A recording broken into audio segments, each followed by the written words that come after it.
Hi, Emmanuel. I know obviously what's going to happen in March is the absolute last thing on your mind, but I wanted to ask you, I know you mentioned to us a couple months ago, you told Drew not to say anything to you about extension talks once the season started. Has he broken that rule just in terms of presenting to you what their best offer is, what the Dolphins' best offer is?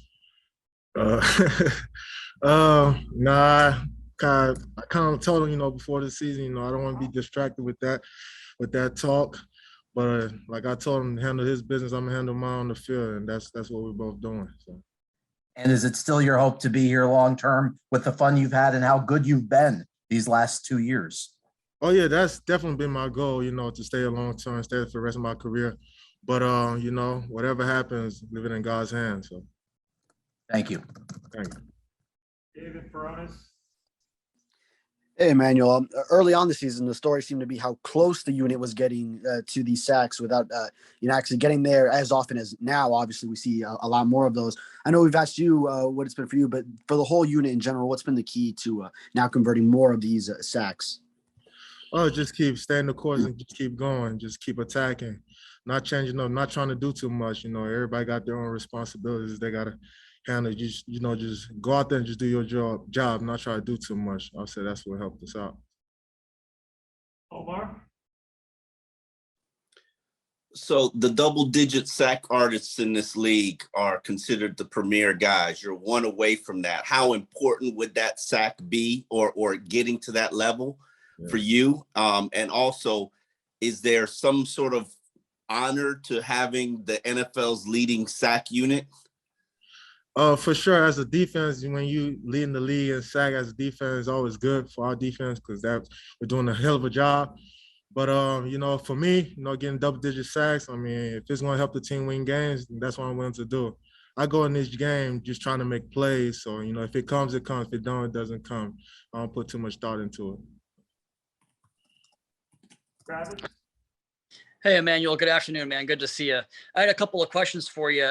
First, this Titans offensive line, between COVID and injuries, they've got different lineups they've had to go with. Just curious from your perspective, how challenging it is to prepare for multiple guys that you might see in the game up front.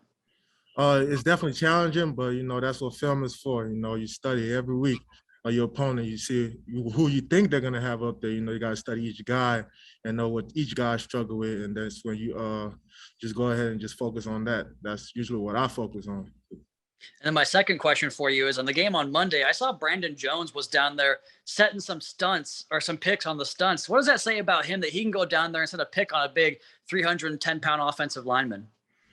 This is a multi-role defense. The more he can do it, the better it is for you. But, B. Jones, he comes down there, he could blitz, he could run some games with us. He could do it all for us. Great. Thanks, Manuel. Thank you. Cam. What's up, man?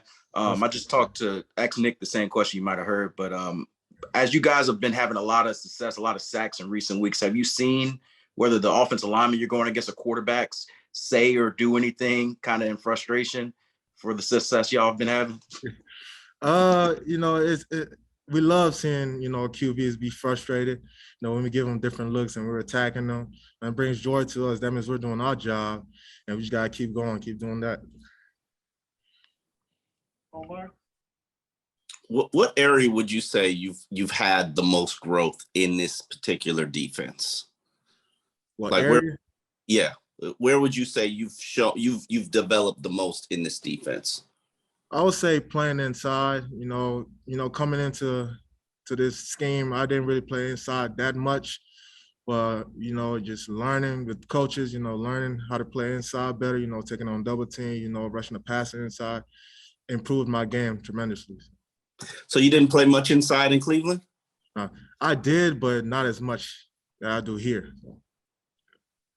Okay, so you feel like you play more inside here than you did in Cleveland? Yes, yeah.